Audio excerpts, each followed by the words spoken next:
Hello friends, आप सब लोगों का स्वागत है हमारे चैनल सील के फंडे पे। तो एक्चुअली यूपीएससी ने सिविल सर्विसेज का जो है एडवर्टाइजमेंट पब्लिश कर दिया है। मैं इस पे एक अलग से आप लोग बोलोगे तो मैं बना दूंगा, क्योंकि हम लोग थोड़ा सा इंजीनियरिंग सेक्टर पे ज़्यादा फोकस करते हैं। बट अगर आप लोगों का इंटरेस्ट होगा तो आप लोग बोलेंगे तो मैं बनाऊंगा। आज मैं जो मेनली डिस्कस करने जा रहा हूँ वो आईआरएमएस के रिगार्डिंग, क्योंकि इस एडवर्टाइजमेंट ने फिर से एक स्पेकुलेशन की लहर दौड़ा दी लोगों के बीच में और बहुत ही कंफ्यूजन क्रिएट कर दिया है। जैसे आप लोगों को मालूम है, इससे पहले रेलवे जो था हमारा इंजीनियरिंग सर्विसेज से होता था। इसके बाद गवर्नमेंट ने बोला कि हम आईआरएमएस कंडक्ट करवाएंगे। 3 साल तक एग्ज़ाम नहीं हुआ। उसके बाद हुआ कि यूपीएससी के थ्रू चला गया, तो उस पर काफ़ी लोगों ने, हम लोगों ने भी और सब ने प्रोटेस्ट किया कि भाई ये इंजीनियरिंग की जॉब है, इंजीनियरिंग का होना चाहिए इसमें।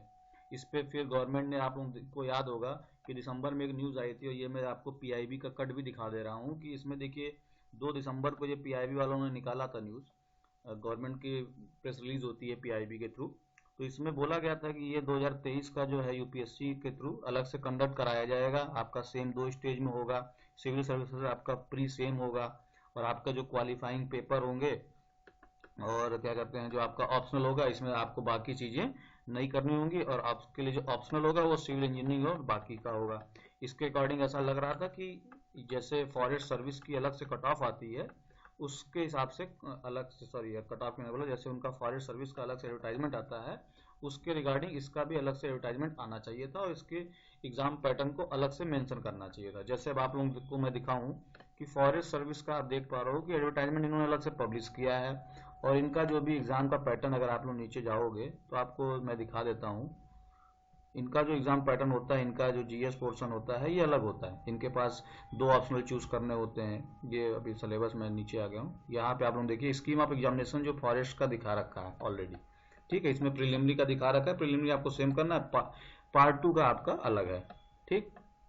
लेकिन जो ये हमारा सिविल सर्विसेज का जो एडवर्टाइजमेंट आया है, इसमें आईआरएमएस को आप देख पा रहे होगे यहाँ पे। आईआरएमएस को ऑलरेडी इसमें इन्होंने एक जॉब का सर्विस का ग्रुप बना दिया कि यूपीएससी के थ्रू ही होनी है, और सिविल सर्विसेज रूल इस पे लगने वाले हैं। और इसको इन्होंने सीधे ग्रुप ए की जॉब बना दी, और पूरे एडवर्टाइजमेंट में इन्होंने कहीं भी आईआरएमएस के बारे में अलग से एक्सप्लेनेशन नहीं दिया है।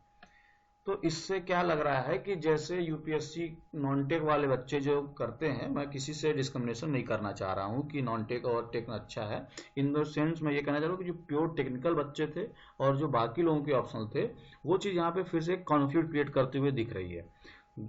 एडवर्टाइजमेंट में कहीं भी कुछ क्लियरिटी अलग से है नहीं, क्योंकि अगर मैं आपको थोड़ा सा पैटर्न का एग्जाम का दिखाऊं, देखिए प्लान ऑफ एग्जामिनेशन में जो दिखा रहा है, इसमें आपको प्री का दिखा दिया, और आपका मेंस के लिए सेम पैटर्न ये दिखा रहा है कि आपको 2 पेपर क्वालिफाइंग देने हैं, पेपर ए और पेपर 2। इंग्लिश और एक लैंग्वेज की बात थी, और बाकी 4 पेपर आपके जीएस, इथिक्स और वगैरह वगैरह के हैं।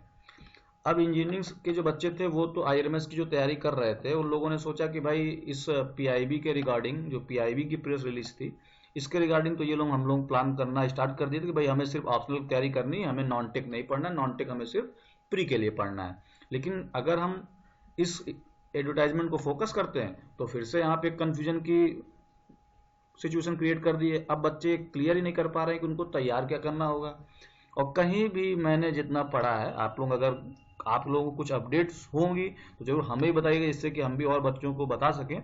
लेकिन इस एडवर्टाइजमेंट को पढ़ने के बाद ऐसा कहीं भी नहीं दिख रहा है मुझे कि आईआरएमएस को अलग से कंडक्ट कराना है।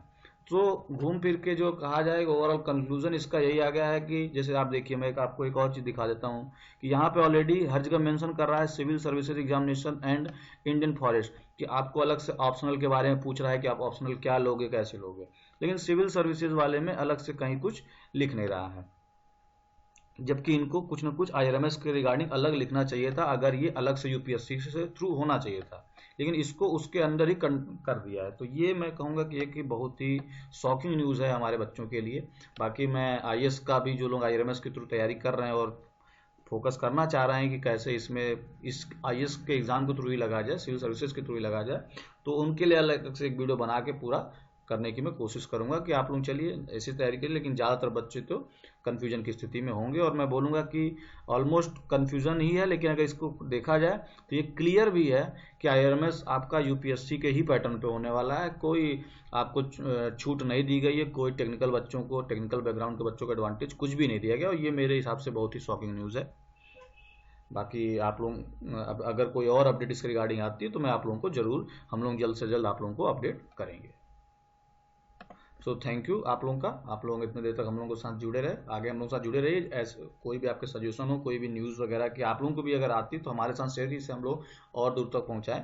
हम लोगों का एक टेलीग्राम चैनल भी है सिविल फंडे से, लिंक उसकी डिस्क्रिप्शन में होगी, आप लोग उसको ज्वाइन करिए और हमारे चैनल को सब्सक्राइब करके शेयर कीजिए।